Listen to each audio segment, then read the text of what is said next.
ANS நிறுவனம் வந்து இன்றைக்கி கருத்து கணிப்பு வெளியிட்டிருக்காங்க. அந்த நிறுவனம் ஏற்கனவே நடந்த நாடாளுமன்ற தேர்தலில் திமுக கூட்டணி 40 வெல்லும்னாங்க. அதே மாதிரி 40 ஜெயித்தோம், எந்த மாற்று கருத்து இல்லை. இப்போ அதே நிறுவனம் வந்து நம்ம திமுக கூட்டணி எத்தனை இடத்துல வெல்லுவோம்ன்றத முன்னணி நிறுவனத்தை சொல்லியிருக்காங்க. 180 தொகுதியில் வந்து திமுக கூட்டணி வெற்றி பெறும். அதிமுக கூட்டணின்றது வெறும் 54. அதாவது நம்ம 3ல் 1 பங்கோட கம்மி தான்.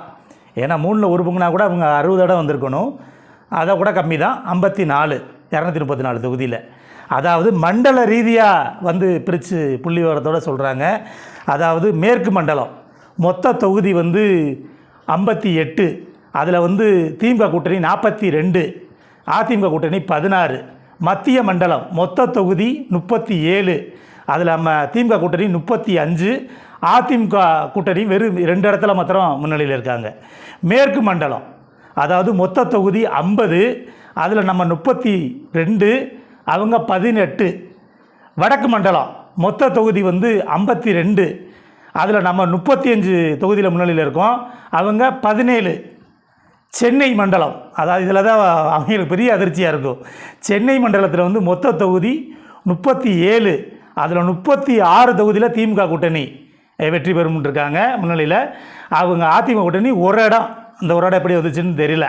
அதாவது ஓட்டு சதவீதத்தை பார்த்தா திமுக கூட்டணி 44.9, திமுக 44.9, அதிமுக கூட்டணி வந்து 38.5. அந்த தற்குறி விஜய் வந்து 9.7, நாம் தமிழர் வந்து 4.8, நோட்டா வந்து 2.1. இது வந்து புள்ளி விவரத்தோடு தான் சொல்கிறோம். ஏன்னா வார்த்தைக்கு வந்தது எதையோ சொல்லணும்ல. எங்களோட பொறுத்தவரை இது கம்மியானது தான். ஏன்னா இவங்க சதவீதம் கொடுத்துருக்குது 6% வித்தியாசம் கொடுத்துருக்காங்க. ஆனால் ஏற்கனவே வந்த கருத்து கணிப்பில் ஃபுல்லாமே 10லேருந்து 13 அந்த அளவுக்கு தான் இருக்கும். ஆனால் இதில் பெண்கள்கிட்ட சர்வே எடுத்தது அவங்களே சொல்கிறாங்க, கிட்டத்தட்ட 60லேருந்து 70% பெண்கள் வந்து திமுக கூட்டணி தான். 2021 திமுகவுக்கு மாறிட்டாங்க. அந்த அம்மையார் இறந்ததுக்கு அங்கிட்டு நிறைய வாக்கு செலுத்துகிற பெண்கள் திமுகவுக்கு மாறிட்டாங்க. அதில் 24 அதை விட கூடுச்சு. இப்போ 26. இப்போ அந்த 5000லாம் கொடுத்தாரு பார்த்தீங்களா முதலமைச்சர். அப்படின்றப்போ நமக்கான முதலமைச்சர் முத்துவேல் கருணாநிதி ஸ்டாலின் தான், அவரோட குரல் தான் ஓங்கி ஒலிக்கணும். அப்படின்றதுனால பெண்கள் மத்தியில் 60லேருந்து 70% அப்படின்ற போது இது மகத்தான வெற்றி பெறுவோம். நம்மளை சரியாக விலை பார்த்தோம்னா 234 தொகுதியிலையும் திமுக கூட்டணியே வெல்லும். இந்த 54ன்றதே அவங்க சொற்ப வாக்கில் அவங்களே போட்டிருக்காங்க, கொஞ்சம் வாக்குகளை அதிமுக இருக்குது அப்படின்ற மாதிரி. அப்போ சரியாக வேலை பார்த்தோம்னா திமுக கூட்டணி 234 தொகுதி, அதாவது எடப்பாடி தொகுதியிலையும் நம்ம ஜெயிக்கிறதுக்கு வாய்ப்பு இருக்குது. சரியாக வேலை பார்ப்போம். ஏன்னா நம்மளோட கூட்டணி வந்து தேனீக்கள் போல் அப்படியே சுறுசுறுப்பாக இருக்கும். அதுக்கு கூட்டணி பார்த்தீங்கன்னா நண்டு மாதிரி தான். ஏன்னா அவங்க கூட்டணி முடிவுன்றது டெல்லி போய் தான் வரான். அப்படி இல்லை, நம்ம கூட்டணி முடிவுன்றது அண்ணா அறிவாலயத்தில். அப்படின்றப்போ இதிலே தெரிஞ்சுக்கலாம்.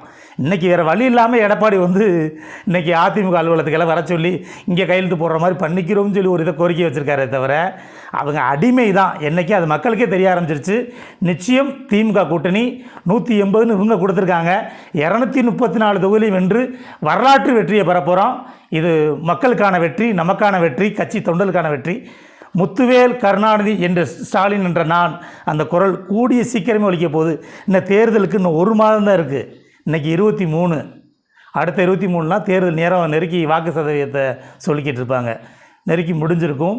நிச்சயம் வெல்லுவோம், வரலாறு படைப்போம். நன்றி, வணக்கம்.